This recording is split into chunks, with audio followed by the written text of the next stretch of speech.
Let's hope. Criminals are innovators. They find really clever ways of using the technology of their time to develop sophisticated underground economic markets. The thing is, they're underground, so we don't get to see them. I'd like to share a few stories about how these innovations have changed the crime of human trafficking, and perhaps start a conversation around what these changes mean for all of us and what we might even be able to learn from the criminals themselves. This is a Roman brothel coin. It was made in the 1st century out of bronze by a trafficker who would travel to other countries and then force foreign women into sexual slavery, keeping them in brothels throughout the city of London. The trafficker would sell these to men for a set price determined by the sex act depicted on the front. And then the men could exchange this coin for that sex act at any of the brothels that were owned by that trafficker. Now, this physical network technology was so effective, it's actually still in use today. This looks like a business card, but it's actually just an updated brothel coin.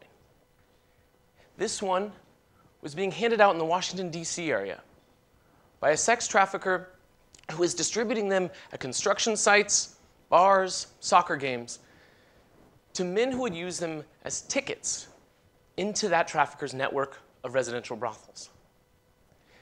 This particular card led men here. A small apartment divided by sheets where 3 women were forced to engage in commercial sex against their will.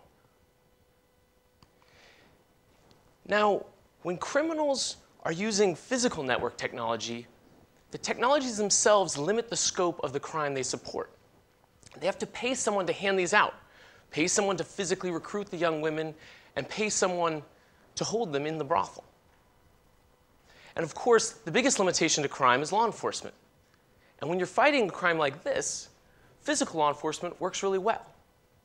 You can respond with similar physical presence, simply reducing crime by being in the places where it's taking place and conducting intensive surveillance on these network technologies, because everyone who touches them is somehow involved in the crime.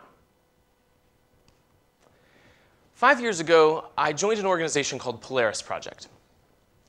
And today we run the US government's National Crisis and Resource Hotline for cases of trafficking throughout the country. But when I got there, it was just a small startup. And I was a total dork. I was an asthmatic computer nerd with a philosophy degree, and I did not think I would get a job. But they took me on, and like any group of people who want to change the world, we took a really important step together. And everyone who started a company has done this. Built IKEA furniture. That's me in the back, in the living room of the apartment that served as our first office. I'm pulling in phone wires through the window to get more phones into this small room. Now, we've grown a lot since those early days. Since then, I had the opportunity to build nationwide information systems and work with an incredible team of people to connect over 5,000 victims of trafficking to the resources that they need. But as I was sitting there and watching these cases come through our office, I noticed that the criminals were evolving. The technology they were using was evolving, and ours wasn't. And it wasn't just sex trafficking. The same thing was happening with labor trafficking victims, things that were victimizing children and adults alike, men and women. This is what a brothel coin looks like today. It's an online classified ad. And it actually works a lot better because men, even men who weren't looking to purchase commercial sex, come on, maybe looking for a bicycle, and they see this as an option. And suddenly that criminal has increased the net demand for his crime. But so far, I've only spoken about half of a criminal's network, the technological connections to the customers. But they have an entire other half in human trafficking, which is the ways in which they use technology to entrap their victims. And this is where the power of social and mobile technology that we've all seen transform our lives for the last several years has been particularly effective for them. case that highlights this point was seen in Virginia just this couple months ago. The FBI and the Northern Virginia Task Force on Trafficking arrested a man named Justin Strong. He was involved in leading a sex trafficking network that was exploiting high school girls, US citizens. But while normally domestic sex trafficking cases would recruit young women by hanging out near schools, runaway shelters, places where women were vulnerable, not where women were vulnerable, just where they could find people who were in a vulnerable place. It's a better way of saying that. Justin found a much faster way. He didn't have to spend time in those places. He didn't have to go there. He set up 3 fake Facebook accounts. And he sent out 800 messages to women all around the Northern Virginia area, primarily high school students, high school girls. One of the girls who responded was Mina. She was having a tough time in school, was feeling alone, and started a conversation. But when she finally met Justin, she was violently raped and threatened with more violence if she would ever leave.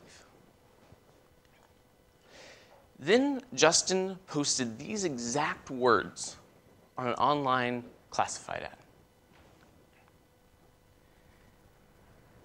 In a day, men immediately were responding, and Justin drove Mina to all of these locations, forcing her to engage in commercial sex with each man who replied. And Justin had more than just violence. He suddenly had a new tool of control, which was to threaten her and say, I know everyone in your social network. And if you leave, I will tell your friends and your family that one secret that you don't want anyone to know. This psychological control was so powerful that for the 3 years that this ring went on, and for the 7 months that Mina was involved, Mina went home every night. She didn't have to be held in a brothel because of this control. She went to school, only disappearing for a few hours each day when she was being sold. And this isn't something that's just happening in the States. It's not something that's just happening in developing countries. Right next door, on the street where I live, there was a raid on a sex trafficking ring. Now,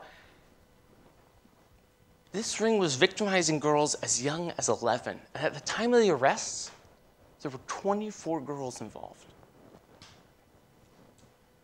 Now, we did statistical network analysis on the size of Oxford and on the size of this network. And if you live there, like I do right now, that means that you or one of your friends had a 1 in 4 chance of at some point crossing paths with one of these young women. This is happening right next door to us, and we don't see it because this type of control is being augmented by this type.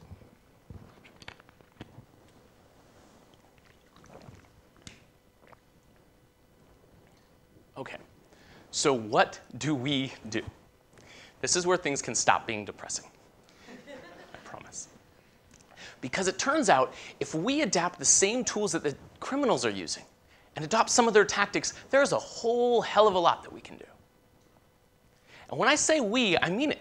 I mean you and me. Because law enforcement cannot be expected to police the entire internet for messages like this, and we do not want them to try. It comes down to individuals, organizations like Polaris, and consumer internet companies. So after looking through thousands of these cases, I'd like to draw out a few insights on what it might look like if we were to start thinking like criminals as we responded to these crimes. Now, the most simple step is what you and I can do. You see, if we were thinking like criminals, we would go home and look throughout our entire social networks, anyone that we can reach through any means, and see who's the most vulnerable person. Who's the most vulnerable person that you know? We would say that question again and again in our head, and then we would reach out to them and start building a resilient relationship. And that's something that all of us can do. And this isn't about finding people who are in this crime and pulling them out, because every person that you pull out, another person gets put right back in. It's about building a web, a fabric of our community and our society that people can't be pulled from. And right now, the most vulnerable members of our society are outside that web. And we need to think about who we know and how we can get them in, because criminals depend on us ignoring those people. And they can't get to them if they're in our networks, real networks, resilient networks. Because people who are victims of crime they're just like you and me. And it turns out there's 2.5 billion of us connected to the internet, and that's a great big community, and ours can win. Okay, so individuals connect with someone who feels alone. It sounds simple, but it's incredibly powerful when it's done on a large scale. For organizations, we need to be adapting technology to reach the people we want to help. I remember one time there was a client in our office who was scrolling through her text messages from pimps and controllers and Johns and even pornographers. She held up her phone and said, "Where the hell were you guys?" So the next day, I started working on a pilot program to do text message outreach.